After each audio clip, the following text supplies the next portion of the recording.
Hi guys, welcome to another video. So you'll see me just doing some testing here on a small coolant pump motor. I am just checking that the original wiring inside this conduit has not got any damaged insulation, bare wires, etc. And I'm using a Fluke 1507 insulation tester to do that. Now I am working out which pins on this 4-pin Amphenol type connector go to what terminals inside the motor, because we'll need to know this later when we come to wire up the capacitor and the switches. So this coolant pump is 3-phase and we have converted it to work on single phase. Okay, to explain to you what we've actually done with that Kerry, we have utilised the original switch, and it's not a contactor, it's just a switch, like a knife switch. And we have utilised the original cabling and the original screw type Amphenol connector that connects onto the back of the lathe to the coolant pump. So the Amphenol type connector has got 4 pins, 1, 2, 3 and 4. And how we have done that is that the cap is on pin 1, the live is on pin 2, and the neutral is on pin 3, because obviously it was 3-phase, so before it was L1, L2, L3. And 4 is meant to be an earth, but there's not actually an earth connected. It's using the conduit as the earth, which is what they used to do on old machines. Anyhow, so we've got our 3 wires. So pin 2 is live to this pin on the terminal board. So that's 2 windings there. Obviously the windings are in the delta configuration. So live comes straight to U1 and W2. So the start of this winding and the end of that winding. The capacitor goes from live, which we've done back at the knife switch, through the cap, and then that runs down to U2 V1. And then the neutral is on W1 V2. So that's your delta or your Steinmetz connection. You can look up loads of good videos on this on YouTube. I'll show you in the control panel what we've done, and it might make it a bit clearer. Okay, so this is the contactor for the spindle. This is the knife switch for the coolant pump. So there's a 3 microfarad capacitor. We've used 2 DIN rail terminal blocks, and I've just bolted that DIN rail on there. And that's literally just to connect the capacitor in and connect these original leads, because the original leads are quite a heavy gauge. On the end now, so when we get our inverter fitted here, and a breaker as well, we'll take the live and the neutral, which are these 2 Wagos. They come down this cable into the bottom of the knife switch, and then when you flick the switch, the supply is there, and we have separated them out: neutral, live, and you can probably just about make out capacitor.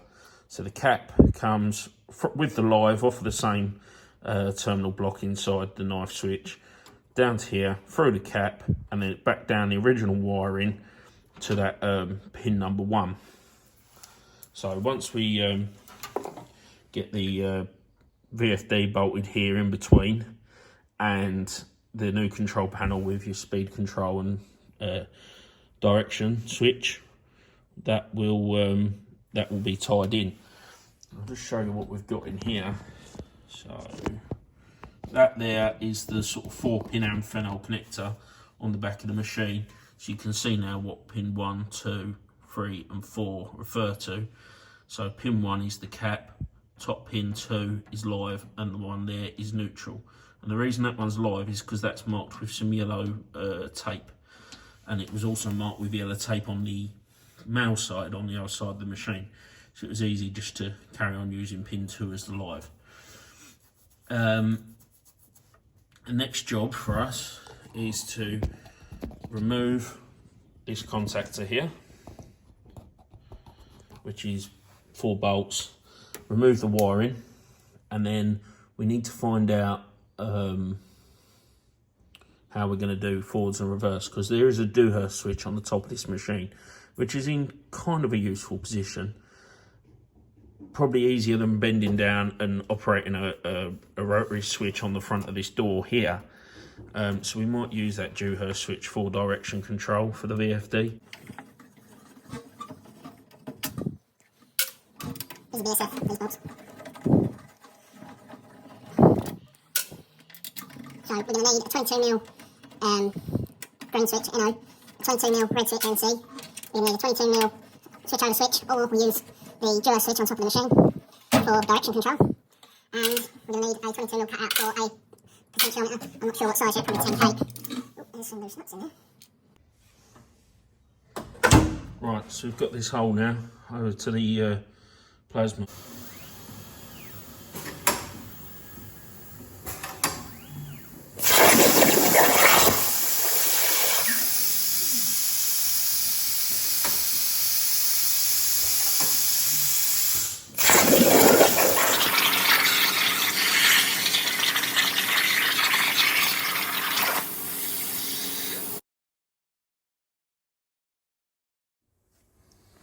Right, so we're just taking the connections off of this Dewhurst switch.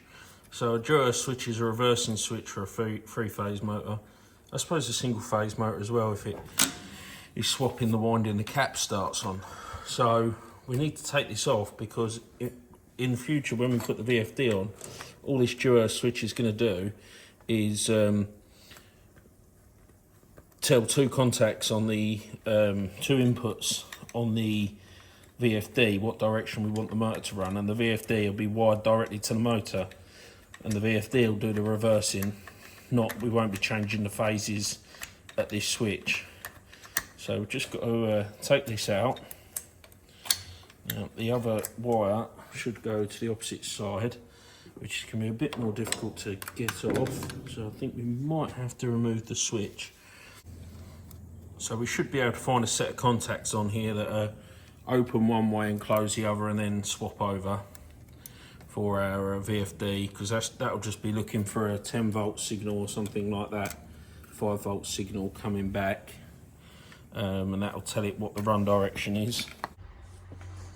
Okay, we've rewired our Dewhurst switch using existing wiring.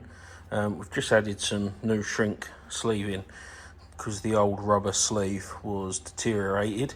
And if I switch the multimeter onto continuity, you can see we're in off at the minute. The handle's going straight, and if we flip it over to forwards, we've got a tone because we've got 3 wires coming up to these contacts. If we switch it into reverse, we've got nothing.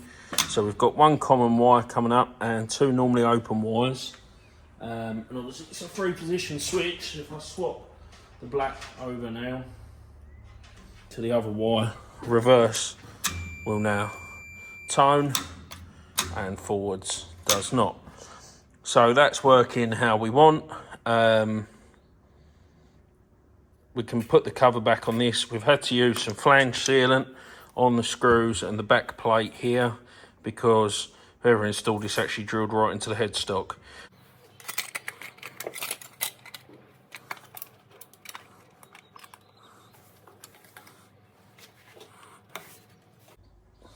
Okay, we've just cut ourselves a new hole in the back of the lathe to accept the existing conduit, and that will sit something like that. Okay, so this motor's held on with 4 bolts onto this adjustable back plate here. I think I can get the bolts without removing this bracket, but we might have to. We need to take the motor off because it spins lovely, it's nice and free, but it's wide star and there's no capacity to change it to delta in the terminal box. We need to actually go into the windings, pull the star out, separate it and match up the windings and put a new board in the terminal box with for delta. So once we've done that, then the motor can go back on. We'll just put these bolts back so we don't lose where they go. So, and now we can have a look at the motor. So I'll take that over to the bench. Right, so this is the motor unit. In here it's pretty smooth. We're gonna split this apart now and just see how hard it's gonna be to pull that star out. So you spin the motor around.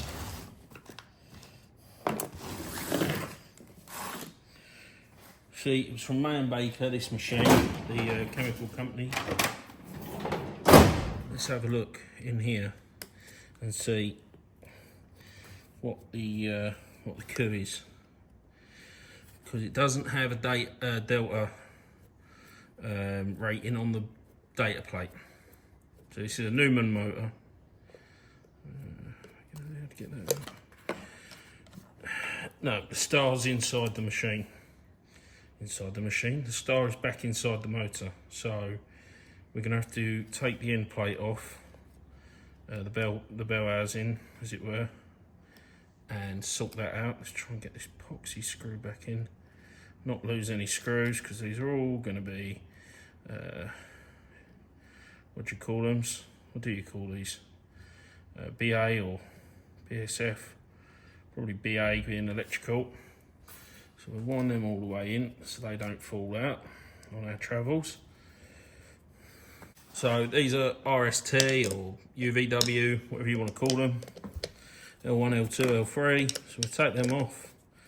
They've not been done very nicely. Literally wire just wrapped around the posts. Just put them back. Beautiful. Right. Now, very important, centre dot.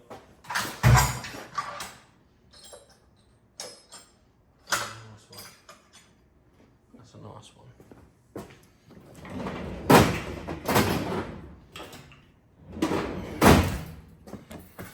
Got a witness mark.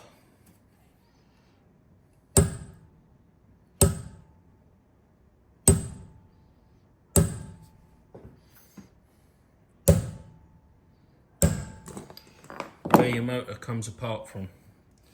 So these are going to be probably BSF.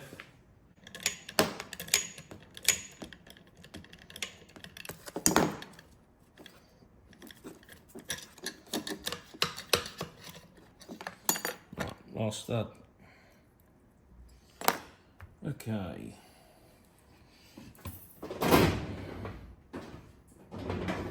Soft hammer. Simply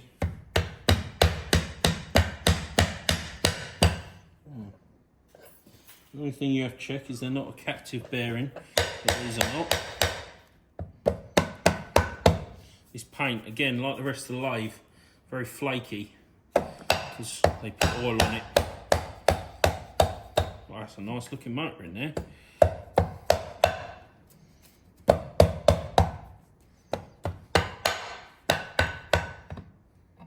There we go. Right, so how does our connection plate come off then? This is the problem. I can't see. I think we're going to have to take all of the connections off. There's not actually enough lead. Oh wow. There's some chips in there. Blimey. Maybe a rat's tried getting in there at some point. So I'm just looking at the connections and the leads are not long enough, so we're going to have to take all of the connections off. Because there's not enough lead inside the terminal box to actually pull this any further away than that. There we go. Be very careful because insulation does have a tendency to go a bit hard over time. That's the bell housing. As you can see, there's a lot of chips in there. We have got room on this piece of, this would be like a tough null, like a phenolic insulated plate, and we have got actual positions for more studs. So we can put 6 studs in here and then wire this delta properly, no problem. Now the problem we've got is we've got to find where the star point is, and the star point is going to be in one of these pieces of red sleeving that has been varnished. So we're going to have to pull that out and cut the sleeving away, retape the motor and then revarnish it. So that's why we're going to go to the rewinders to do that, because although it can be done in the workshop, they've got a hell of a lot more experience doing such jobs. So it'll be one of these bits of red sleeving. There'll be 3 leads going in, and that will be the ends of the windings, the start point. We can then bring them out, put ring terminals on, and then we can convert this motor to delta.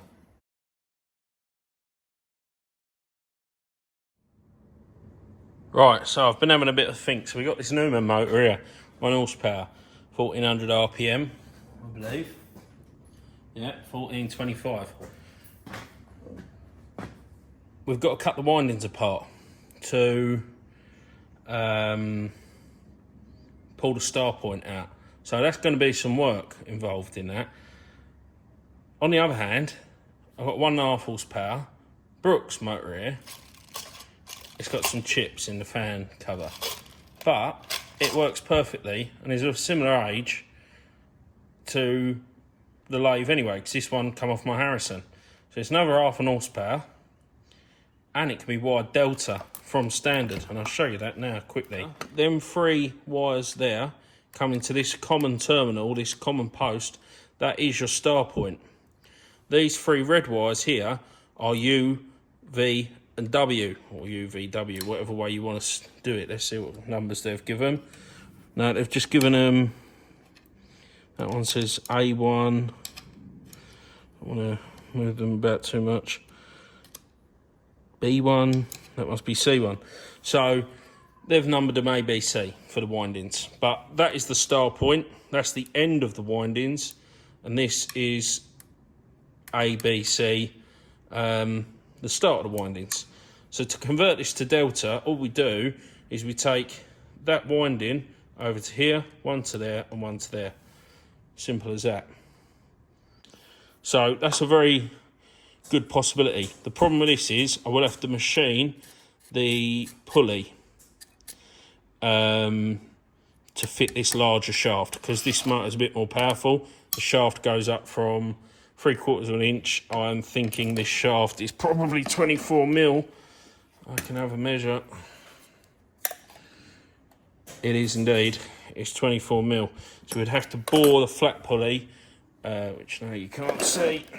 We would have to bore that flat pulley out and put new keyway in it, which isn't difficult.